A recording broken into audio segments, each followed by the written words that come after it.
Okay, Ronald, nandito na naman tayo sa Heckle and Jive. Alam mo, tuwang-tuwa ang ating mga viewers. Pero isang bagay na nagustuhan ko, Ronald, yung impeachment.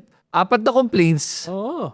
pero naging 3 na lang. Pero anong balita lately? Kasi nga, parang nabalitaan ko nga na nagkaroon na nga ng impeachment Committee on Justice hearing. So anong take mo dito, Ronald? Well, una ay 2 dun sa articles of impeachment. Yung isa ron, inatras na. Parang yung second impeachment Complaint, inatras na. Yung kina Tindig Pilipinas. Tindig Pilipinas, and endorsed ng Akbayan. Okay. Inatras na nila to support the third impeachment complaint. Okay. Dahil ang sabi nila, parehas naman ng laman. Tapos para hindi ma-technicality, baka ito na naman Supreme Court, baguhin na naman yung kanilang desisyon. Actually, maaga sila nag-file with due respect do sa latest Supreme Court decision. Okay. Pero yung isang complaint, yung sa Makabayan Block, yung first complaint, ay dinesisyon na yata just a few minutes ago na ito ay parang hindi po masa-inform. Kaya 2 na lang ang natitira, yung third tsaka yung fourth. Mukhang yung third tsaka fourth, magpa-prosper naman yan sa Justice Committee. Okay. At pag napagpasyahan na yan, then tutuloy na yan doon sa parang semi-hearing based doon sa gusto ng court na kailangan may counting presentation ng evidence, etc. na hindi naman dapat role ng Kongreso. Oh, pero gusto nila. Para lang to comply lang. Dahil sabi nga nila, when the Supreme Court makes a mistake, the mistake becomes law. Okay. Or we capitalize on the mistake. Yes. Pero Ronald, para lang alam ng lahat, yung reason kung bakit anong nangyari? Na-reject yung unang impeachment complaint? Yung ba yung nangyari? Ano ba ibig sabihin? Yes. Ang botohan yata 22-10. Against it? Against it. Because of form, not substance, form. Just the form, yung date lang. Yung date. So technicality. Technicality. Para lang makasigurado sila. Dahil Na walang maging issue. hindi mo alam kung itong Supreme Court, binabago yung mga rules no, in the middle of the game. Tapos imbis na prospective, nagiging proactive. Yun na nga eh. Di ba? Retroactive. Naging retroactive. Tapos syempre, meron kang Vice President na gagamitin yan. No, Okay. file na naman. At the very least, madedelay na naman. Di ba? Kaya just to be safe, tingin ko ay yung isa nag-withdraw to support the third at yung isa naman ay parang ang tawag dyan, binote out. Okay. So pag-usapan natin yung third and fourth impeachment complaint, in substance, halos pareho lang naman yung dalawa, di ba? Yes, at saka halos parehas din yan nung previous impeachment last year. Yes. Last February, no? Ang mga bago dyan, yung Madriaga testimony, yes. The Madriaga at testimony. saka yung possible na laman ng mga bank accounts ni Sara at nung kanyang pamilya. Ngayon, may Yun mga... yung very compelling. Pero ang debate ngayon dito ay pwede bang buksan nga ng Kongreso ang bank accounts against the bank secrecy law? Are they exempt? Kasi yun ang hindi natin wala kung anong take mo dito. Well, ang sabi kasi ng Kongreso, pwede. Okay? No? At ang sabi rin ng Ombudsman, pwede kung merong kaso sa Ombudsman in relation sa SALN or plunder. No? So, tingin ko at the very least, isa dyan ay uubra. No? Halimbawa, naalala mo nung impeachment ni Corona, pinabuksan din yung bank account ni Corona sa AMLA. No? Eventually, fast forward, nagdesisyon yata ang Supreme Court na hindi pwede. Aba? Pero nabuksan Nabuksan Kaya nakita yung $2 million sa bank account ni Kwan na wala sa SALN niya. Ay, okay. Chief Justice Corona. Kaya itong mga justices ayaw nilang binubuksan yung kanilang SALN Pambihira naman, no? Parang... dahil na traumatize sila doon kay Corona No? Turuan mo nga paano itago sa Bitcoin. Grabe ako pa. Hindi ko alam yung pinagsasabi. Pero tanong ko sa'yo, yung sa issue ng pagbubukas ng bank accounts, sige, ngayon, posibilidad nga na mabuksan yon. Oo, posible yun. Ibig sabihin nun, lalabas ngayon tong informasyon na to, ngayon pa lang sa Kongreso. Oo, sa Justice Committee. Dahil sinabi na nga ni Paulo Ortega, di ba? Ni Congressman Ortega na titignan nila yung bank account si Sara Duterte. Yes. Oo. So kahit na hindi pa ito umabot sa Senado, malalaman na natin kung ano ba talaga yung laman ng mga bank accounts. Yes. Sana malala mo, si Trillanes nilabas na yan. Oo nga. As early as 2016. Uy, no, with Deputy Ombudsman Karangdang. Ayun lang, yung prosesong dinaanan niya ay parang hindi tama. Parang dumiretso siya sa AMLA eh. No, dapat yata dadaan ka sa Kongreso or sa Ombudsman. No, hindi ko alam, hindi mo na ako abogado eh. Kaya yung nailabas niyang mga resibo, parang hindi ganun ka official. Hindi, may technicality para sa kaalaman ng lahat. The reason hindi siya official, kasi nga, hindi siya pwede lumabag sa batas at magpakita ng bank accounts. Kasi may mga ibang mga sumuporta kay Duterte sinabi, uy, naglabag ka sa batas. Sabi niya, hindi. Pinapakita ko sa inyo parang Excel sheet ng mga transactions. Ito ang account number. So, hindi ko pinakita yung bank account. Sinasabi ko, ito ang mga transaction. Hindi ko pa pinapakita sa inyo yung balance eh. Ito lang ang transaction na pumapasok, sabi niya. Sunod sabi niya, pakita ko sa inyo na totoo to, mag-deposit ka. Ay nag-deposit yung mga netizens, pumasok. Talagang yari ang mga Duterte ngayon dito. Pero pag AMLA kasi ang naglabas, yun. yung buong history mo, lalabas kahit withdraw mo na lahat. At saka, hindi madodoktor yun. Oo. Ang balita ko lang, chismis lang naman to. Chismis. Pag yan ay lumabas sa Justice Committee, lumabas siya sa House, ay may mga makikitang mga substantial withdrawals. Ayun. No, pag sinabi kong substantial, very substantial. Really? Yun ang mga nababalitaan mo ngayon? Nawala sa salin. At saka ang balita ko ay medyo questionable yung pinanggalingan. No? Halimbawa, pag nagpasok ako sa bank account mo, ako ba ay questionable? Ikaw, hindi naman masyado. Medyo lang. Diba? Kung si Richard Haydarian, Ayun, questionable. Medyo questionable yun, di ba? Magtataka talaga yung mga tao bakit siya nagpapadala ng pera sa akin. Lalo na sa Oxford na naman siya ngayon, di ba? Hilig mo sa Oxford, no? Oo nga, ano kayo na Pero Ronald, so sige, so yung mangyayari, this is going to happen anytime this week or next week. Things are ongoing. Before Holy Week. Kasi 'di ba 3 session days lang ang pwede for Committee on Justice for them to actually make a decision before they send it to Congress for 1/3 votes. Yes. Okay. So malalaman na natin kung ano ba laman ng account ni Soon. Duterte. Tingin mo ba bubuksan nila yan? Tingin ko. Tingin mo? Well, at the very least, yung nilabas ni Trillanes at saka ni Karandang noong 2016 ay lalabas dyan. Okay. No? Ngayon, yung official ay lalabas ba o hindi? Yun yung susunod na kabanata. Okay.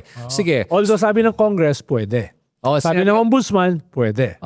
Okay. So aside from that, sige, after the 3 days in the committee, dadaan niya sa Kongreso ngayon. Paano ito mga nababalitaan natin na yung mga NUP members, yung party ng NUP, sinasabi nila na hindi daw sila sang-ayon sa pag-impeach kay Sara Duterte ngayon at ingay lang daw yan at sayang sa oras at nakaka-distract daw yan sa trabaho ng Kongreso. Tignan mo yung mga sumunod nilang statement. Okay. Ronnie Puno. Anong sabi nila? Conscience vote. Conscience vote na daw. Una, party decision. Yes. Ngayon, conscience vote. Diba? So, kung titignan mo yung kanilang mga statements, nagbabago yung posisyon. Bakit ganun? Bakit may mga pagbabago? Una kasi... Dahil sabi naman nila, kung walang bagong ebidensya, ba't namin susuportahan yan? No? Pero parang katulad ng pinag-uusapan natin ngayon, no, kahit chismis lang. Chismis. Chismak lang. Baka merong parating. Alam na nila. Na bagong ebidensya. Baka lang nga nakalala move. Ibig sabihin ay in transit pa lang. So, pero Ronald, nabalita ako nga, nagkaroon ng meeting ang mga kongresista. Meron talaga? Balita ko lang. Pero again, hindi naman natin alam eh. Balita ko rin. Parang kahapon, nag-meeting sila. Diba? Meeting So baka may alam na nga, may narinig na o may nakita na kaya parang nagbabago yung ihip ng hangin ngayon. Nakalala mo. Nakalala mo lang. Medyo, nadelay ng konti. Nadelay lang, traffic eh. Pero Ronald, pagdating dito sa usapan kasi ng pagboboto ng mga kongresista, para sa akin nagtataka ako kung bakit magbabago siya. If ever magbago, kasi may nagbago ba sa impeachment complaint? Wala. May nagbago ba sa akusasyon? Wala. May nagbago sa ebidensya? Dumagdag. So, bakit parang may nagdadalawang isip? Kasi mukhang merong magdadalawang isip. Will we get 2/3 vote? It's not necessary. Pero makukuha ba? Kung wala ka kasing ideology, kung wala kang vision, kung kaunti ang iyong prinsipyo, madali ka magbago. Oo. Parang ako, hindi ako madali magbago dahil may ideology ako. Wala naman ako naisip pahiwatig Hindi ka naman tatakbo, ha? Hindi. Hindi ka matatakbo, sigurado. Kaya tingin ko, yung mga politicians, mas mas political calculation ang kanilang batayan kung sila ay magbabago o hindi. Depende kung anong ambisyon nila. Of course, what's in it for me? Diba? Pahira naman. Ako ba ay i-risk ko ba yung 2028 na mananalo si Sara tapos gagantihan ako? Or i-risk ko ba na yung gobyerno ngayon na may 2.5 years ba ay magagalit sa akin? No? O i-risk ko ba yung pagtingin ng mga kabataan na ganito ang aking boto against impeachment? So, yan ang kanilang mga political calculation. So, Diba? Hindi yan, wala tayong pinag-uusapang prinsipyo. Wala tayong yun pinag-uusapan na ideology. Wala tayong pinag-uusapan na mission, vision, goal. Ang pinag-uusapan natin ay political calculation. Ronald, nakakalungkot naman itong usapan na itong sasabihin mo sa akin na pinag-uusapan lang natin ay political calculation. Mas gusto ko pinag-uusapan natin pagdating sa mundo ng politika ay yung prinsipyo. Kaya nga sabi ko nung column ko nung linggo, nung sabi ko, kailangan natin ng electoral revolution. Kung gusto mong sagipin yung ating bansa, yung future of generations yet unborn, kailangan ng palitan yung mga nakaupo. Kung gusto mong baguhin yung sistema, kahit baguhin mo yung sistema, tapos yan pa rin ang mga uupo. So anong mamanahin ng kwan? It's just a cynical dispensation. Yes. No? Kaya tumakbo ka na. May kailangan tayo mag-usap doon, Ronald, kasi mukhang malaking sakripisyo talaga bibigay ko para pagtatakbo ako. Malaki yung sakripisyo. Which I don't mind, Ronald. To be honest with you, kung talagang nararamdaman ko na kailangan, gagawin ko yon. Gagawin ko yung sacrifice. Malaking sacrifice pero gagawin ko. Basta yung mga katulad mo na may prinsipyo, may vision, mission, goal, may ideology, dapat kayo na yung tumakbo. Diba? Kami kasi mga laos na kami. No, ako na lang kami. Nakakapit na lang kami sa estribo Alam mo, pwede din naman kasi tayong tumulong sa mga kabataan natin na sila yung... Siyempre. Pwede din naman yon. Siyempre. Campaign manager, mga strategist, special ops, tactician. Pwede pa kami dyan. May kaunti pa kami asim. Kahit paano. Konti na lang. Sige. So Ronald, ito yung gusto kong tanungin din sa'yo tungkol sa ating mga kongresista. Sinabi mo na self-interest ang mga mukhang lumalabas na pinaka rason kung paano sila boboto. Pero binanggit mo rin 3 factors. Number 1, sinabi mo, titignan nila political calculation based on Sara Duterte's moves and winnability. Yes. Pangalawa, the administration. Pangatlo, this is what I like. At gusto ko to paano banggitin sa'yo, yung sinabi mo, yung electorate, the voting public. Especially the youth. Yon.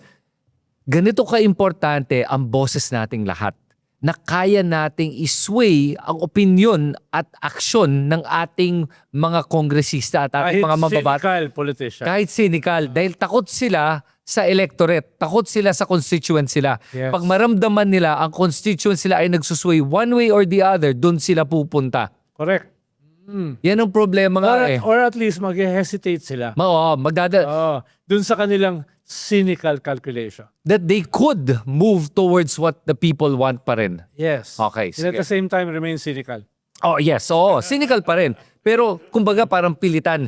We will drag them to the right side. Until hindi pa natin sila napapalitan. Okay. Diba?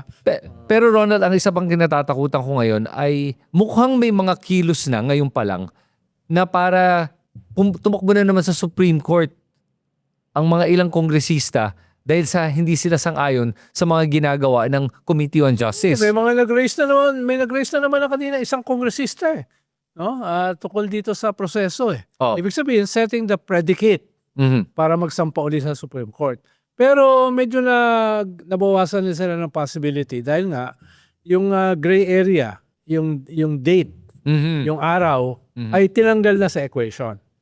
Isa ay naboto na out dun sa articles of impeachment na tinanggap ng Justice Committee. Yung isa ay kusang nag-withdraw to support the third impeachment. Kaya medyo nabawasan na yung ganong klaseng possibility. Pero siyempre, sa Pilipinas ka pa rin, anything can still happen. Exactly. Kahit na umabot mo to sa botohan na, botohan ba yun pagkatapos plenary na yun, di ba? Plenary na. Kahit umabot na sa plenary at mapadala na to sa Senate, pwede pa rin mag-file kasi nakita nga nila kinaya na dati, which sets a Yes. bad precedent. Yes. Then the Supreme Court can also make an excuse. Ito na, sabihin na natin na umabot na sa Senado ngayon. Okay, ito labanan natin sa Senado Oh. Mako-convict ba o hindi? At ano ang mga laro dito ngayon? For now, uphill. Uphill. Uphill pa ba kumpara sa last Congress? Dahil yung majority ngayon, no, ay hindi ganun ka-solid. Dahil meron kang 15 sa majority, isa dyan ay kapatid ng head ng minority. Okay. No? Dalawa dyan ay magkapatid na bilyar na medyo maraming kaso ngayon. No? Kakabasa ko lang nga kanina ng ng isang kaso nila galing sa SEC no, Securities and Exchange Commission. So they can go either way. Tapos marami diyan, meron diyan siguro mga 3-4 na hindi naman na malapit kay Sara. Malapit kay Sara. Na nasa majority? Yes. You wanna say who? Yeah, di ba? Si Mig Zubiri. Mig Zubiri. Ganawan yan, di ba? Si Laurel Legarda. No? Laurel Legarda Oh. still? Yeah, si possibly si JB I was going to say, JV Hercito was weird para sa akin. so meron ko pa mga malalapit. Nalungkot ako doon sa binanggit ni JV Hercito na sinabi nga niya na hindi daw siya sang-ayon sa impeachment. Oh. Dahil daw panggulo lang daw yan.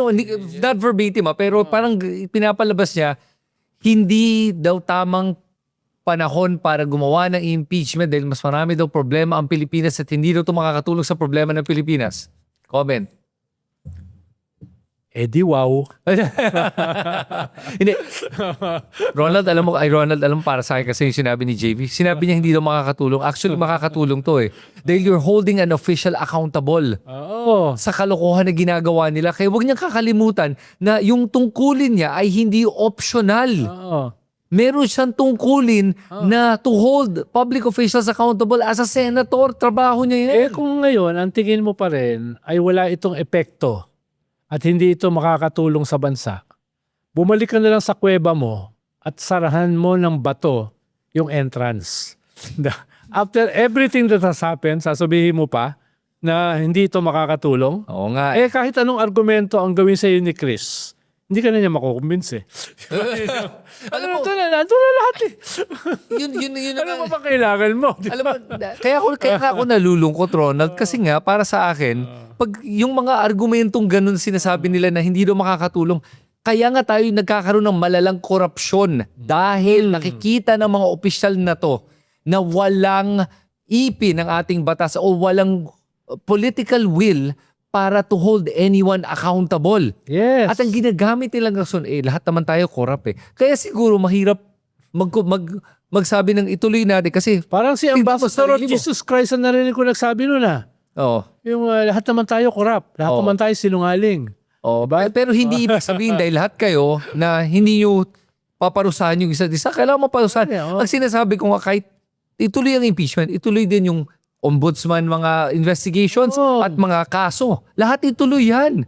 Hindi ibig sabihin na, dahil marami din namang corruption, wag na natin tuloy impeachment. Hindi, tuloy mo impeachment, tuloy mo rin. Ano sabi ni Sara noon? Tuloy ang impeachment. Ang makikita nyo dyan sa trial ko is a bloodbath. Oo. May nasabi niya. Tapos nag-fight siya sa Supreme Court para i-quash. Diba? Para ka naman bato. Come and get me. Tapos nagtago, di ba? Para kasi bato, di ba? Na wala kang pakialam sa ICC, tapos ngayon nagtatago ko saan-saan. Pero Ronald, ito ang interesting sa Senado natin ngayon dito sa impeachment. Ako tingin ko, makukonvict yan. Sinabi ko na yan. Bakit? Kasi, at the very least, walang fourth win ngayon. oo. Kasi unang-una, tingnan mo yung going for impeachment. Number 1, Tito Soto, Senate President. Number 1. Number 2, yes, tama ka na mahina yung alliance ng mayorya ay mahina. Hindi solid. But, ikaw na nagkukwento sa akin na doon. Nagkaling to sa'yo The carrot and the stick. Yes. May stick ngayon Doon sa ilan. Na senador. May carrot sa iba. Pero karamihan may stick. Hindi, ang tanong ko kasi yung hahawak ng carrot at stick Alam ba niya gamitin? Yun okay. Tama. Hindi, pero tingin ko yung... kung tayo hahawak ng carrot at stick, ako na yung stick, ako na yung carrot. No. Para pwede ko kong kagatin. Pero yung may hawak ng stick ngayon ay yung ombudsman. At tingin ko may kaya naman. Yun lang. Okay, so tingnan natin yung mayorya. Makukuha ba yung boto ng mga Villar? Posible. Dahil may kaso nga sila. I mean, again, I'm not being cynical about it. Di ba bagay sa'yo yung cynical? Yung katotohanan lang, yung sinasabi mo sa akin lagi na sa totoong buhay kasi ito yung mga nangyayari. Na pwedeng masabi ng, well, may kaso nga naman kayo ngayon. Kayo, ano gusto nyo mangyari?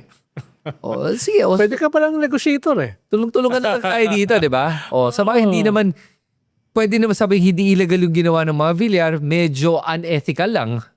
But by the law, pwede naman. Okay, so unang-una. Pangalawa, yung sa minority naman tignan natin. Sa minority, mukhang baka may kasong, baka may mapuntang ICC. Bato, Bongo, ilan na matitira? Ilan lang sila sa minority? 8? Siyam. Sabihin natin siyam. May 2, ma-ICC. May 3 na mukhang madadala. May kaso. May kaso sa ombudsman. Si Chingoy, si Joel, saka sino yung pangatlo doon? Cheese, posible. Maapat matitira. Kahit sabihin mo na nga si Cheese makalusot kasi parang kung makakalusot 5 na lang. Si Marcoleta may kaso rin. Baka ma-disqualify. Pero hanggat di ka kasi na-disqualify with finality, kasama ka pa rin sa boto. Yun, okay. Pero sige nga, pag-usapan nga natin yun. Gusto ko dagdagan Tingin mo ba kaya ni Comelec Chair Garcia i-disqualify si Marcoleta even with the overwhelming evidence na hindi niya, nag-perjury na siya, hindi pa dineclare sa salin niya yung 112 million na campaign contribution na pinapalabas ngayon ay hindi naman daw campaign contribution kasi hindi pa daw period ng campaign nung nakuha niya yung pera. Kaya yun daw niya dineclare. Sana. Pero nakita mo naman yung nangyari kay Cheese Escudero. Sino ba ang abogado ni Cheese Escudero? Comelec Chair Garcia. Pero nag-inhibit daw siya. Yeah. Yeah, right. Talk to the Marines. Ang aking tunay na pag-inhibit, mag-resign ka. Yun ang talagang inhibit. So, bakasyon ka lang, tapos nag-decision yung isang departamento mo na hindi man lang tinignan yung ebidensya. Tapos kwan daw, hindi man lang binutas yung corporate bail na tradisyon sa ganyang klase mga kaso. Tinanggap mo na lang verbatim na hiwalay yung may-ari sa kanyang kumpanya. Ayun na nga, 99% owner yan 99% owner, hiwalay daw. Ang galing naman ng pag-inhibit mo. Diba? Galing naman ng desisyon. Magic. Diba? Yan ang sinasabi natin. So Ronald, sinasabi mo sa tingin mo hindi madi-disqualify si Marcoleta kahit na overwhelming na nakita natin na perjury ginawa niya sa kanyang sose. Ang sinasabi ko lang, uphill with the present system as it is. Diba? Yun ang naman sinasabi ko. So, tapos yung ginawa ng Supreme Court, kahit nag-inhibit yung chairman, no? Dun sa Cheese Escudero case. Okay, pwede bang... Sana hindi yun ang norm, Sana hindi. Buti na lang, si Atty. Falsis nag-file ng kaso. Dahil doon. Na ibig sabihin, ipe-plenary ngayon yan. Hindi yan departamento lang. Pero huwag mo kalimutan, departamento lang yan. Isang maliit na departamento ng Comelec ang nagpasya. Diba? Buti na lang, may mga Atty. Falsis na pasaway. Oo nga. No? Katulad natin, pasaway. Ayun, nag-file ng case. Pero yun na nga Yun, again, Ronald, dito tayo babalik sa usapan na to. I've always said this, I'm adamant about this, na talagang problema natin ay yung judicial system natin. Mahina ang pagpapatupad ng batas at pag-i-enforce ng batas. Kaya, itong mga to, ang lalakas ng loob to act with impunity. Pandi nga siyempre, weaknesses ng ating institusyon. Pero, reflection din yan on a weak political center. Reflection din yan on a weak leadership. Dahil kung yung leadership kinakatakutan, no? Yung mga yan ay hindi magfo-foot dragging, no, etc. So, yun ang isang din ang problema no? Pero Ronald, I mean, para sa akin, di ba mas importante na regardless of the weak or strong political leadership, di ba mas importante na may batas ka naman na maayos? I mean, alas sinasabi mo, yung batas natin ay hindi maayos o vague. Kaya nahihirapan ba tayo? Tingin ko, dami na nga natin batas kumpara sa ibang bansa Oo nga. Ang UK nga, oral lang kanilang mga batas, di ba? Wala naman silang written constitution I didn't know that. Pero it's working. The system is working. So, anong binagkaiba natin? Tao. Tao. Diba? Pambihira. Tao. Kaya kinikwento ko nga dati sa isang episode natin di ba? Di ba, Sweden. Oh. Sweden. Yung kandidato for the next prime minister na kasalukuyang foreign minister, natanggal dahil bumili ng isang 1 euro chocolate candy para sa kanyang anak dahil hindi niya dala yung kanyang private credit card. Ang Ginamit niya yung public credit card niya for 1 euro candy. Wow. Tanggal siya. Siya dapat yung susunod na prime minister. Sa atin, mahuli ka ng ilang bilyon. Hindi Proud ka pa No? Proud ka pa. May isa pa nga doon. Nandun pa isang kongresista hanggang ngayon. Diba? Mahilig to sa kanila. Diba? Yung sa Finland, nag-observe ako ng election ko nila, counting. No? Yung kandidato, no? Watcher. Yung kandidato, naghuhulog ng mga balota, ng mga botante, dun sa ballot box. Okay. Bakit? Sabi ko, bakit ganyan dito? Wala pa ritong dayaan? Sabi nung Finnish na poll watcher, dayaan? Ano yun? Wala kaming history ng dayaan. Wow. Ano ba yan, no? Yung mga ganun ba, di ba? Yung mga ganung, it's about leadership, it's about example, it's about strong systems, Okay. strong institutions. So, ang sinasabi mo since nakaraan lang, 40 year anniversary ng EDSA, sinasabi mo sa akin ba mahina, 40 years later, mahina ang institusyon? Yes, and we cannot wait another 40 years. Ngayon na natin kailangan ayusin yan. Lalo na existential yung labanan ngayon. Totoo. In the next 2.5 years. Totoo yan. So, okay. So ngayon, Ronald, lalabas ngayon dito, may posibilidad para sa akin nga na makukonvict si Sara Duterte. Tingin ko, for a lot of reasons, even the political landscape, tatakbo siyang presidential, pero tingin ko, pag makita na nga yung ebidensya, plus yung sa ICC pa, okay, lumabas lahat yun against sa Dutertes. At ngayon, mukhang may tide turning against sa Dutertes. Nakikita ko yun, with yung mga kababayan natin sa Mindanao, sa Visayas, nakikita ko yun. I think, pag mangyari yun, yung conviction na yun, I think that is the road to somehow healing para sa ating bansa. Yes. Mahaba pa yan. No? Pero at the very least, mapigilan na natin yung pagbabalik ng mga serial killers. Yung pagbabalik ng mga psychopaths and sociopaths. Yung pagbabalik ng mga corrupt na mga politiko. Kalusin na natin yan. Dapat bago na. Okay. No? Mahabang proseso pa yan. Pero at least let's do the first act sa 2028. Okay. No less than an electoral revolution. Yun. Kasi sinasabi mo, if in case hindi nga makonvict, then in the election, doon na labanan. Yes. Doon natin mapakita kung ano ba. Yung mga ebidensya na lalabas, gamitin natin. Diba? Huwag tayo matulog sa pansitan. No? Okay. Bawat isa sa atin, may kakausapin na 5. Yung 5 may kakausapin na tigli 5. Diba? Pag-usapan itong usapin ng dynasty, usapin ng massive corruption, usapin ng West Philippine Sea, diba? Usapin ng mga economic reforms. Diba? Mga ganyan. Alam mo, no? Kahit 4 lang. Speaking of those 4 things, pag-usapan natin yung political dynasty. Ngayon, lumalabas na may kompromiso na ang Senado at kahit yung Kongreso sa pagpapatupad ng batas laban sa political dynasty. Wala pa. Pero pag-uusapan na nila. Pinag-uusapan na up to 2 degrees of consanguinity and affinity. Ronald, tama na ba yun? Sapat na ba yun? Para makatulong? Hindi yung sapat.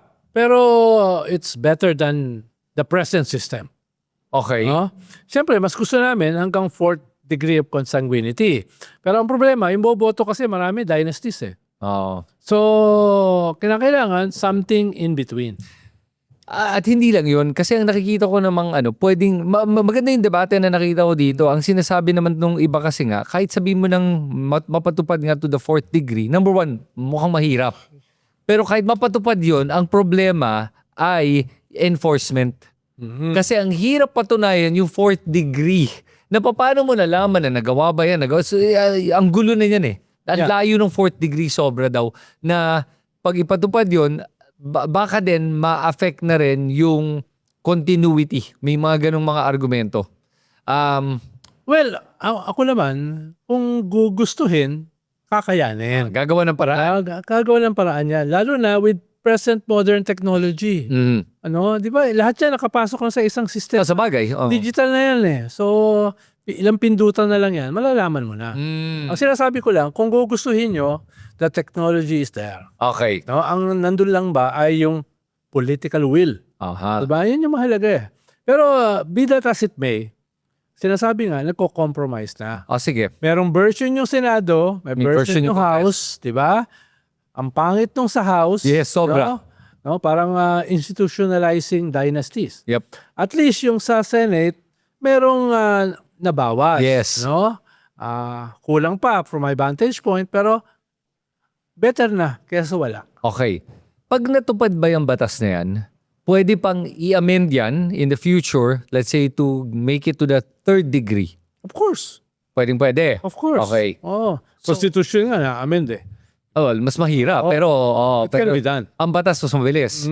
Sige. So good. So at least nakikita natin dito na there is progress to be made in terms of that. What about sa party list system? Meron ba tayong magagawa doon na tingin mo kasi pinaprioridad doon ng presidente. Tingin mo ba gagawin? Wala pa akong narinig na batas eh. Dahil one of the very good components of the 1987 People Power Constitution ay yung pag-institutionalize, pag-protect sa marginalized sectors. Bigyan mo man lang sila kahit token 20% representation. Okay. Diba?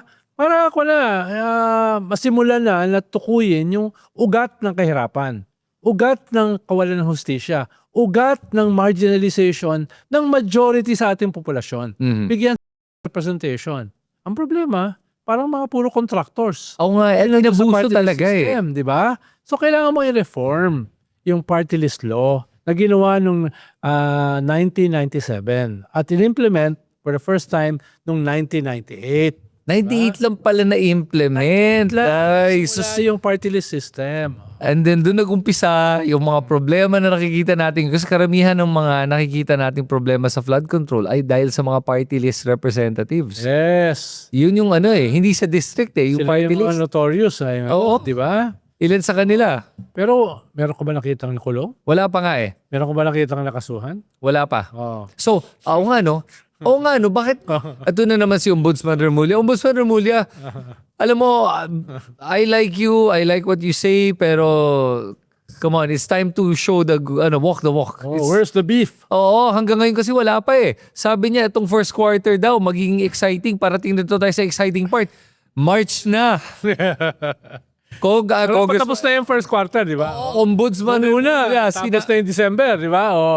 Ngayon naman, first quarter, no? sinabi niya, ito na, parating na sa exciting part. Asa na? March na tayo Kaya kung walang mangyari itong March, ayan na naman, Boying Remulla, mawawalan na ako ng bilib sa'yo kung wala na naman mangyari ng buwan na to Kasi, First quarter. First quarter, sinabi niya yun eh. Kaya tingnan natin, ewan ko lang. Sana talaga may mangyari kasi ang ganda ng timing. Yes. With the impeachment, the ICC coming in and all of that. Sana tutuloy yan. Okay, sige, tanong ko sa inyo yung sa ICC. Ronald, tapos na yung confirmation hearing. Napanood mo ba lahat? Ilang araw yun eh? Hindi naman, mostly. Okay. Mostly, napanood ko. Okay. Now, magde-decision na yung ICC. Matutuloy ba? Of course. Of course, I like that. Pumusta na ako eh. Of course. Pumusta ka na? Yung ko. Karangalan ko, tinaya ko. Ay, wow. Okay. Gusto ko na. Ang problema, kailangan ko mo lang hanapin. Saan napunta? Diba? Na, makuha niyan. Pupunta yan sa formal trial. Okay. Nakita mo naman yung conduct ng defense. No, hindi niya in-address yung korte. Hindi niya in-address yung hukom na mampapasya. Ang in-address niya, yung akusado na nagbabayad ng kanyang ng sweldo niya. Kaliit na allowance, di ba? At yung anak ng akusado. Paano magagamit yung trial para siya ay matulungan sa kanyang candidacy for president. At panghuli, yung base mismo nila, talking to the crowd, no, rile the crowd up, no? Yun ang kanyang, di mo naman kailangan maging magaling sa batas para makita, uy, talo pa nito si Kristan Tapos vlogger ito kay Kristal No, kita mo No, very basic. Ang magpapasya yung judges. Ba't hindi mo ina-address yun? Oo. Ba't niraise mo pa rin yung issue ng jurisdiction? Tapos na yon, no? Bakit nilalabas mo yung pangalan ng mga witnesses? Bawal yun. Oo nga. Napagalitan tuloy siya. Oo nga. Di ba? Bakit inuulit mo lang yung sinasabi ng mga trolls? Hyperbole. Oo. No? Alam mo, Lang yan, joke. alam mo, Hindi naman totoo yan. No? Tapos yung legal team, Filipino legal team, inuulit din yun. Oo Sa interview sa labas, hyperbole. No, hindi naman yan nangyari. Di ba? Ano ba? Abogado ba yan?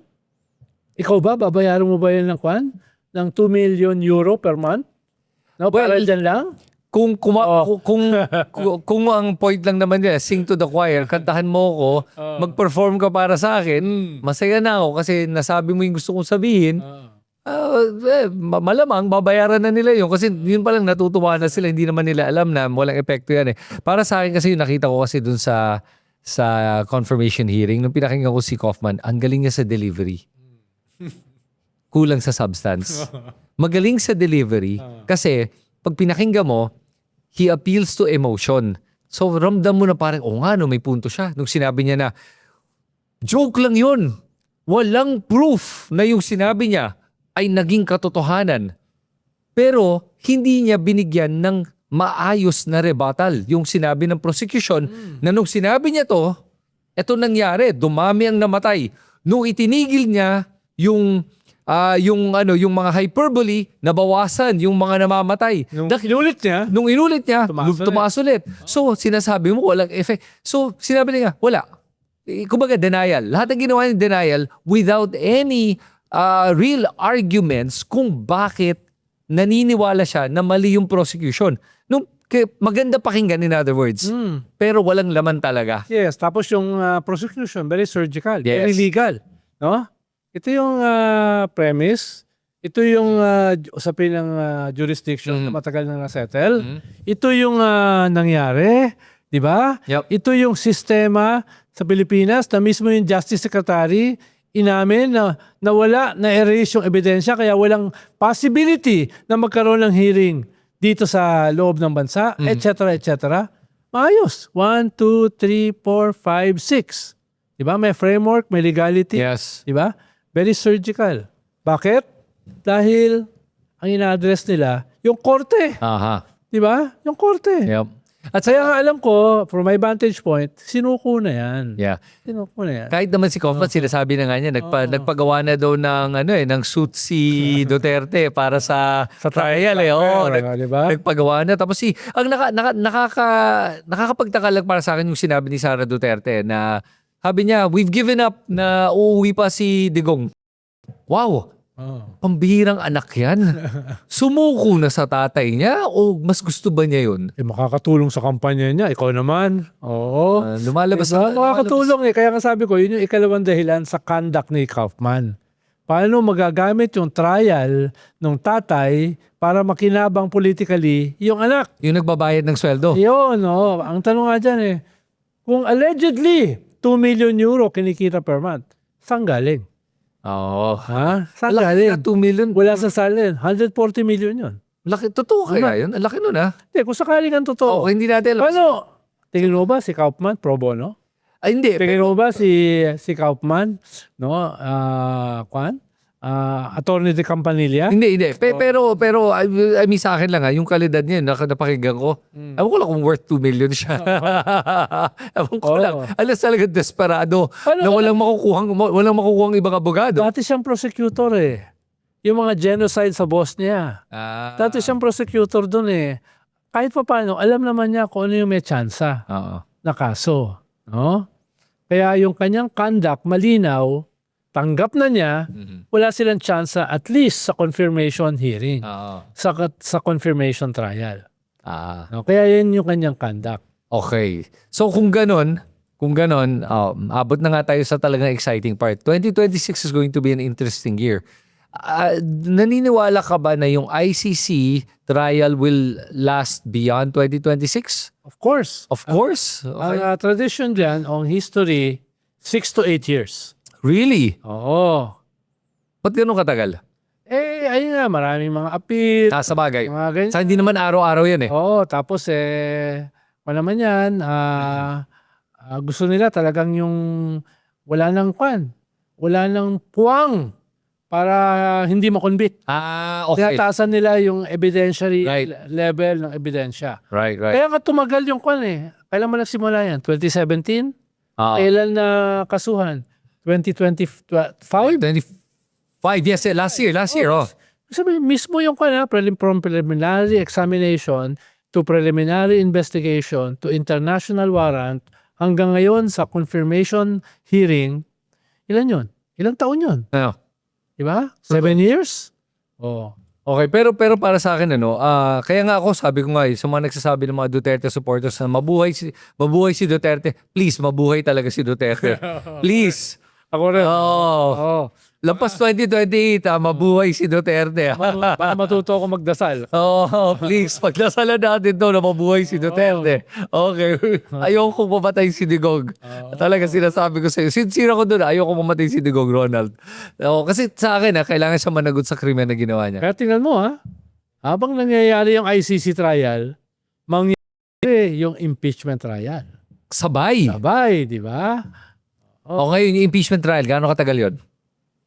Impeachment trial, pwede yung 2 months to 3 months. 2 to 3 months. So this year, magkakaroon tayo ng desisyon. Kaya nga lagi ko sinasabi di ba? 2028 will be decided in 2026. Di ba? Ang dami nangyayari. Yeah. So I think then, kung sino yung mga tatakbo bilang presidente sa 2028, ay depende kung ano mangyari dito sa impeachment.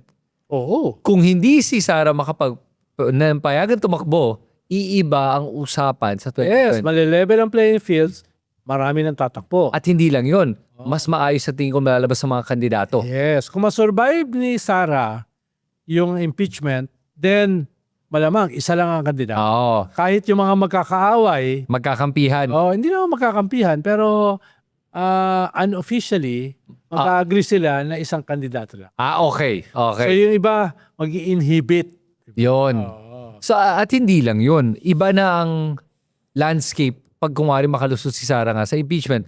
It'll be what we were saying, the existential threat. Malalaman natin kung babagsak pa ba tayo, aabot tayo sa punto ng totoong kadiliman at kasamaan, o kaya we are going to rise above it. At aabot tayo sa totoong mas magandang kinabukasan. Pero kung makonvict, edi ibang usapan na yon. Baka kumbaga mapapaaga at mapapabilis yung proseso ng pag-aayos sa ating lipunan. Tama. Yun. Okay. So, with that, Ronald, salamat sa iyong oras again, at sana may mga natutunan yung ating mga viewers at Kahit konti. kahit konti. At kayo ba, agree ba kayo sa mga pinag-usapan namin ngayon tungkol sa ICC, sa impeachment, at saka sa darating na election? Sulat niyo lahat sa comment section sa ibaba. At pag may mga tanong kayo, sulat din yan sa comment section sa ibaba. At Ronald, again, magkita tayo ulit sa susunod na episode ng Heckle and Jive. Siyempre naman. Okay. Okay, maraming salamat. Maraming salamat. Mga tika pakinig.